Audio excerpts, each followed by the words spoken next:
राधे राधे। आप सभी का स्वागत है स्टॉक मार्केट थाला में। और ट्रंप के लिए एक ही डायलॉग मैं कहूँगा कि जो मैं कहता हूँ वो मैं करता नहीं हूँ, और जो मैं नहीं कहता हूँ मैं वो कर देता हूँ। तो अभी आप देख रहे होंगे कि पूरे न्यूज़ चैनल में एक ही न्यूज़ चल रहा है कि भाई यूएस वार में कूद गया है, और एक डर का माहौल बनाया जा रहा है कि इससे क्या इफेक्ट होगा, बिजनेस इफेक्ट होगा, आगे चल के क्या होगा, मंडे को गैप डाउन होगा।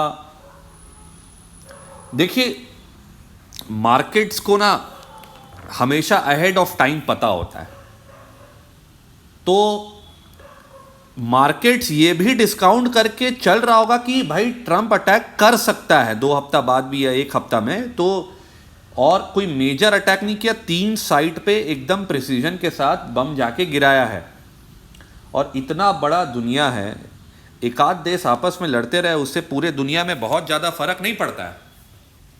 तो यहाँ पे एक चीज़ समझना है अभी हमको कि थर्सडे तक जब तक एक्सपायरी है, तो अब ये न्यूज़ वगैरह में क्या होगा ना, वो रिटेलर वगैरह सब शॉर्ट करते हैं फिर से।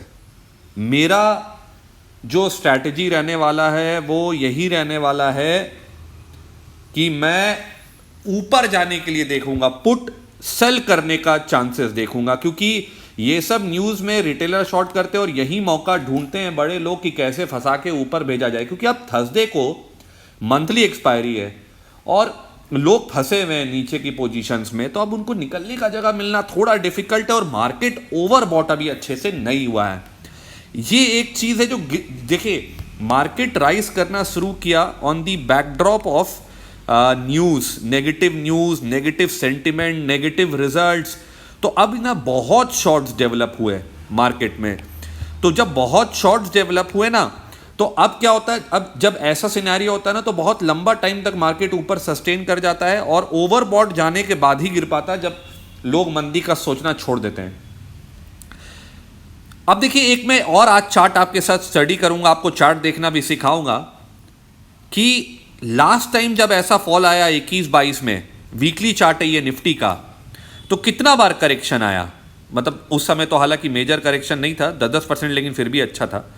1 2 3 4, तो अगर मैं देखूं तो 1 2 3 और फिर 4 बार करेक्शन आया। इस बार कितना आया, 1 2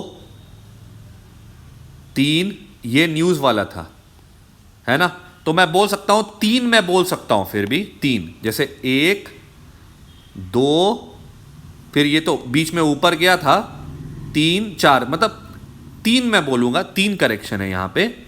तो यानी अभी एक करेक्शन और आप देखेंगे, ये वाला सपोर्ट लाइन जो मैं ट्रेंड लाइन ड्रॉ किया हूं, उसी को फॉलो करते हुए लग रहा है कि इस लाइन पे अब रेजिस्टेंस लेगा, थोड़ा सा और ऊपर जाएगा, ओवरबॉट होगा, हो सकता है इस लाइन को थोड़ा सा काट ले, और उसके बाद फिर एक चौथा राउंड ऑफ जो बोलते हैं ना, एक और थोड़ा ऊपर जाने के बाद एक जो आना होता है, और जो मेरे को जो लेवल लगता है कि एक बार 23,800 तो आ ही सकता है, लेकिन ये तभी होगा जब मार्केट थोड़ा ओवरबॉट हो जाए, और मेरे को जो लगता है कि वो थर्सडे को एक्सपायरी के बाद ही ऐसा कुछ होना चाहिए। तो ये वीकली चार्ट है, और वीकली चार्ट में आप देखेंगे तो वीकली चार्ट में यहीं सपोर्ट लिया, फिर यहीं सपोर्ट लिया, फिर यहीं सपोर्ट लिया। देखिए 3 बार यहीं सपोर्ट लिया है ना, और यहीं सपोर्ट लेने के बाद मार्केट बार बार घुमा है, और आप देखिए जब नीचे गया तो यहीं से लेके पीक नीचे आया, और अब नीचे से फिर ऊपर जा रहा है, और यहीं से टकरा के एक बार ओवरबॉट होगा, ऊपर चल जाएगा, हो सकता है इसके ऊपर, और ओवरबॉट होके नीचे गिरेगा। तो देखिए, चार्ट्स को बहुत अच्छे से फॉलो करता है मार्केट, अगर आप देखेंगे तो, इसलिए चार्ट का स्टडी बहुत इंपॉर्टेंट है। जब भी चार्ट में अगर डिसाइसिव जब ब्रेकआउट होता है, जैसे यहाँ डिसाइसिव ब्रेकआउट हुआ, तो उसके बाद कभी नहीं लौटा यहाँ पे, है ना। तो अब मेरे को लग रहा है कि एक बार मार्केट ओवरबॉट होना चाहिए निफ्टी में। तो अब कल से तो एक बात तो साफ है कि कल से मार्केट ओवरबॉट होने वाला है, सॉरी ओवरबॉट बोले, कल से वोलेटाइल होने वाला है। इंडिया विक्स कल बढ़ने वाला है, तो ये सेलर के लिए पैराडाइज होता है जब इंडिया विक्स बढ़ता है, तो बेच बेच के कमाने में, क्योंकि डिके इतना फास्ट होता है कि बेच बेच के कमाने में मज़ा आ जाता है। और देखिए, सबसे आसान क्या होता है, जब प्रीमियम हाई होता है ना, प्रीमियम हाई, तो जब प्रीमियम हाई हो जाता है तो बड़े लोग कैसे कमाते हैं, मार्केट को ऊपर ले जाके, और जब इंडिया विक्स पूरा गिर जाता है, इंडिया विक्स जब पूरा गिर जाएगा, जैसे 12-13 के पास आ जाए, तब उसके बाद वो गिराते मार्केट को, धीरे धीरे एक तरफा गिराते, तब वहां पे भी पैसा कमाते हैं वो। तो अभी आप अगर मार्केट को ठीक से देखेंगे तो आप एक चीज नोटिस करेंगे कि अभी कॉल का प्रीमियम बहुत हाई है और पुट का प्रीमियम कम है। तो लोगों को अब क्या ना, पुट बेचना नहीं चाह रहा है कोई, और कॉल खरीदने में सब लगे हुए हैं एकदम। तो अभी अभी और ओवरबॉट हो जाना चाहिए। तो मेरे ख्याल से इस ट्रेंड लाइन को काट के एक बार ऊपर जाएगा, ताकि लोगों को लगे कि भाई एक बार हाँ, मतलब मार्केट अब तेजी में आ गया है। और अभी भी मैं बोल रहा हूं कि मैं बीच में न्यूट्रल हुआ, लेकिन जब मैं देखा कि भाई ये ऊपर की तरफ ब्रेकआउट हुआ और ट्रंप जो है जिस तरह से जो भी किया, और अब मार्केट जो ऊपर गया हुआ है, तो अब नीचे अगर कल गैप डाउन हो जाए 500-600 पॉइंट, तो पता नहीं मेरे को, है ना। तो देखो कल तो, क्योंकि कल तो रिएक्शन होने वाला मार्केट में, तो रिएक्शन में कैसे क्या होगा इसको जज कर पाना थोड़ा सा मुश्किल होता है, ठीक है। लेकिन मेरा अनुमान है कि जब जब नीचे जाएगा तो एक बार ऊपर के लिए बाउंस बैक होना चाहिए। तो मैं एक बार बाउंस बैक के लिए भी प्ले करूंगा, मैं कॉल भी सेल करूंगा, लेकिन थोड़ा सा जैसे बाउंस बैक आ गया उसके बाद कॉल, तो कल मैं दोनों तरफ का ट्रेड लूंगा, लेकिन मैं कंफर्टेबल रहूंगा पुट साइड का ट्रेड लेने के लिए। तो आप देख सकते हैं कि ये जो लॉन्ग टर्म चार्ट में आपको दिखाया हूं, लॉन्ग टर्म चार्ट में साफ दिख रहा है कि भाई एक राउंड ऑफ फॉल अभी और बाकी है। तो कम से कम 4 बार तो फॉल करता ही है मार्केट, तो एक राउंड फॉल बाकी है। अब एक राउंड फॉल में कितना नीचे जाएगा ये कह पाना थोड़ा मुश्किल है। अब देखो सब चीज एक बात और पे डिपेंड करता है, वो होगा जो क्वार्टरली रिजल्ट अगले महीने से शुरू होने वाला है। तो अगर रिजल्ट कंपनी का बहुत अच्छा आएगा तो मार्केट में कितना भी नेगेटिव सेंटीमेंट हो, मार्केट नहीं गिरेगा ना फिर। तो हमको इन सब चीजों को देख के मेरा जो ट्रेडिंग प्लान है कि मैं अभी नेगेटिव नहीं हुआ हूं, मेरे को लगता है कि अभी ओवरबॉट होना और बाकी है निफ्टी में। और अगर मैं यहां पे देखूं जो चार्ट निफ्टी का पुट कॉल रेशियो है वो अभी 1.2 के करीब है। आई थिंक ये जब 1.4 को क्रॉस कर जाए या 1.5 तक पहुंच जाए और उसके बाद लॉन्ग पोजीशंस बढ़ जाए 70% के ऊपर 75% लॉन्ग पोजीशंस हो जाए, वो डेटा भी मैं आपके साथ शेयर करूंगा, तब मैं मानूंगा कि हाँ भाई अब मार्केट ओवरबॉट हो रहा है। आरएसआई अगर थोड़ा सा बढ़िया ऊपर चल जाए तो फिर समझ में आएगा कि हाँ मार्केट ओवरबॉट हो रहा है। तो अभी ना चार्ट ना ही टेक्निकल पैरामीटर्स अभी बता रहे हैं कि मार्केट ओवरबॉट हुआ है। और जैसा कि मैं हमेशा मानता हूं कि जब न्यूज़ के बेसिस पे मार्केट गिर के ऊपर उठता है तो वो बहुत ज़्यादा रेजिलेंट हो जाता है फिर, क्योंकि रिटेलर शॉर्ट हो जाते हैं। तो ये तो एनालिसिस हो गया निफ्टी का। और अब मैं अभी किसी भी सेक्टर पे बैंकिंग को छोड़ के बहुत ज़्यादा मेजर अप मेरे को नहीं दिख रहा है किसी सेक्टर में, क्योंकि अब ऑब्वियस बात है अब रिजल्ट आने वाला है। तो एक बार तो रिजल्ट के लिए लोग रुकेगा देखेगा। अब मैं बात करता हूं कि कल कैसा मार्केट रह सकता है बैंक निफ्टी में और कौन बचा सकता है अभी निफ्टी को, उस पर चर्चा करते हैं। देखिए आपको मैं निफ्टी का वीकली चार्ट दिखाता हूं, तो आप निफ्टी का वीकली चार्ट देखिए, डेली चार्ट में भी साफ दिख रहा है कि बैंक निफ्टी में बहुत ज्यादा मजबूती है कंपेयर टू निफ्टी। और देखिए ये अपने सपोर्ट लेवल, वो अपने सपोर्ट, ये वाला जो सपोर्ट वाला ट्रेंड लाइन वीकली चार्ट है ये निफ्टी का है।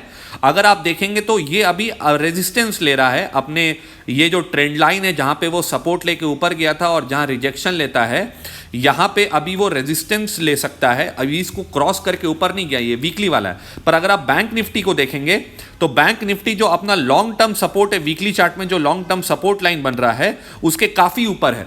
तो इसका मतलब क्या है कि आई थिंक बैंक निफ्टी जो है बहुत स्ट्रांग रहेगा। तो मैं तो बिल्कुल भी नहीं सोच सकता कि बैंक निफ्टी को शॉर्ट किया जाए, क्योंकि लास्ट क्वार्टर में HDFC bank, ICICI, axis bank का रिजल्ट अच्छा है। तो मेरा ये अनुमान है कि एक्सपायरी तक, गौर से सुनिएगा मेरा क्या अनुमान है, और मैं बहुत कॉन्फिडेंस है मेरा इस अनुमान में। हालांकि आप अनुमान का मतलब ये नहीं कि आप मेरे अनुमान पे ट्रेड ले, मैं अपना ट्रेड लेता हूं, आप अपने फाइनेंशियल एडवाइजर से कंसल्ट करिए, मैं सेबी रजिस्टर्ड नहीं हूं, है ना, और मैं सिर्फ एजुकेशनल पर्पस की वजह से के लिए वीडियो बनाता हूं। तो मेरा अनुमान ये है कि लोग क्या सोचेंगे कि निफ्टी गिरना चाहिए, निफ्टी गिरना चाहिए, और ये जो 12 बैंकिंग स्टॉक है ना, 12 बैंकिंग स्टॉक, ये निफ्टी को बचाएंगे और ऊपर भी लेके जाएंगे, और जितने भी लोग मंदी है उनको तेजी बनवाएंगे। तो जब फॉल आएगा ना निफ्टी में, तो फॉल के लिए जैसे बाकी 12 स्टॉक्स जो है बैंक निफ्टी में है, तो बाकी जो 38 स्टॉक्स है, जब ये 12 स्टॉक्स ऊपर भागेंगे तो बैंक निफ्टी ऊपर भागेगा, तो उसको देख के ये 38 स्टॉक्स भी रेजिस्टेंस देंगे गिरने से, है ना। तो ये स्टॉक्स भी गिरने में फिर रेजिस्ट करेंगे। फिर क्या होगा, जब एक बार ओवरबॉट हो जाएगा बैंक निफ्टी, तो उसके बाद एक सडन फॉल जरूर आएगा, क्योंकि अभी तक बैंक निफ्टी में कोई भी प्रॉपर प्रॉफिट बुकिंग नहीं आया है अभी तक बैंक निफ्टी में। पुट वालों को पैसा नहीं मिला है। अब बोलेंगे सर यहां तो गिरा था, जी हां गिरा था, यहां पे भी गिरा था, पर जब वो गिरा तो पुट में हार्डली पुट के प्रीमियम में इंक्रीज हुआ, मतलब खरीद के भी पुट लोग नहीं कमा पा रहे थे, कोई वैसा इंक्रीज दिख ही नहीं रहा था, जबकि कॉल प्रीमियम जल्दी भाग रहा था। तो यानी अभी आप देखेंगे कब से, मतलब अप्रैल 2 से लेकर अभी तक पुट प्रीमियम वाले लोग पैसा ही नहीं कमाए हैं, मतलब समझिए ना के बराबर पैसा कमाए 3 महीना हो गया है। तो पुट वाले को पैसा होगा, लेकिन अब पुट वाले क्योंकि बहुत समय से बैठे हैं तो अचानक से अब इसमें पैसा बनेगा, इसमें अब जो पैसा बनने वाला बहुत अचानक से पैसा बनेगा पुट में, और बड़ा पैसा बनेगा। अब मार्केट को ये लोग जब अपना नेगेटिव पोजीशन बढ़िया से बना लेंगे तब उसके बाद ये गिराएंगे, और वो प्रॉफिट बुकिंग होगा, डाउनवर्ड ट्रेंड नहीं होगा बैंक निफ्टी का। बैंक निफ्टी का डाउनवर्ड ट्रेंड तभी शुरू हो सकता है जब बैंक निफ्टी के जो कंपोनेंट है एसबीआई, एचडीएफसी और वो बड़े बैंक है, उनका अगर रिजल्ट खराब होने लगे तब बैंक निफ्टी गिर सकता है। लेकिन क्योंकि उनका रिजल्ट अभी खराब नहीं हो रहा तो बैंक निफ्टी का गिरना मेरे को, मतलब जो बोलते हैं ना कि साइजेबल करेक्शन नहीं आ सकता है, वो एक ओवरबॉट वाला करेक्शन हो सकता है कि भाई चलो बहुत चल रही है, थोड़ा सा एक हफ्ता 10 दिन थोड़ा शांत होकर थोड़ा सा गिर जाते, थोड़ा आराम कर लेते हैं। लेकिन जो भी ये गिरना बैंक निफ्टी का होगा, ये बैंक निफ्टी का गिरना बहुत सडन और बहुत तेज होगा, लेकिन ये ओवरबॉट होने के बाद मेरे को लगता है वो लाइन को जरूर टच करना चाहिए ऊपर वाला, और उस लाइन को टच करने के बाद हो सकता है काटने के बाद फिर बैंक निफ्टी गिरेगा। तो बैंक निफ्टी संभालेगा निफ्टी को थर्सडे तक, पूरा अनुमान है, और 1-2 दिन भी बीच में शांत रहा तो आप देखेंगे कि बहुत तेजी से ऊपर भाग जाएगा। मेरा तो यही है, मैं तो हाथ जोड़ता हूं कि मैं अभी बिल्कुल भी कॉल बहुत फूक के बेचूंगा, वो स्ट्रैडल करूंगा तभी कॉल बेचूंगा, वो भी लेकिन deep in the money put बेचूंगा और call out of the money बेचूंगा, तो सेफ रह के मैं चलूंगा, क्योंकि मेरे को लगता है ये सब एक ट्रैप है अभी कि मार्केट देखिए गिरा नहीं, बिल्कुल भी नहीं गिरा, मैं बीच में न्यूट्रल हुआ, लेकिन भगवान की दया से मैं बच गया फ्राइडे को, क्योंकि रात को मैं वो जब देखा तो मेरे को समझ में आया कि नहीं ये आज फ्राइडे को तो नहीं गिरना चाहिए, और मैं कोई कैरी फॉरवर्ड पोजीशन पिछले 3 महीने से नहीं लेके जा रहा हूं, तो अब कैरी फॉरवर्ड पोजीशन में थोड़ा बाद में ही लेके जाऊंगा। तो अभी तो ऐसे समय में कैरी फॉरवर्ड लेके जाना ठीक नहीं है। तो अगर आपको ये वीडियो पसंद आया तो लाइक सब्सक्राइब करिए, थोड़ा सा बहुत दिन हो गया मैं ये सब बोला नहीं हूँ, लाइक सब्सक्राइब करिए और बेल नोटिफिकेशन बजा दीजिए, ये सब वो सब। चलिए इसी के साथ आज का वीडियो समाप्त करते हैं। कल संभल के ट्रेड करिएगा क्योंकि कल न्यूज़ बेस्ड है, कल भी मैं ट्रेडिंग करूंगा कल, क्योंकि वॉलेटाइल मार्केट में मेरे को मज़ा आता है और मैं सेलर हूं, तो मैं थोड़ा, मेरे लिए तो थोड़ा रिस्क कम होता है, मैं थोड़ा आउट ऑफ द मनी भी सेल कर सकता हूं। तो कल प्रीमियम बढ़ने वाला है, मज़ा आ जाएगा, प्रीमियम बढ़ता है तो डीके भी बहुत तेज़ी से होगा। सो संभल के ट्रेड करिए। चलिए इसी के साथ आज का वीडियो यहीं समाप्त करते हैं। जय हिंद।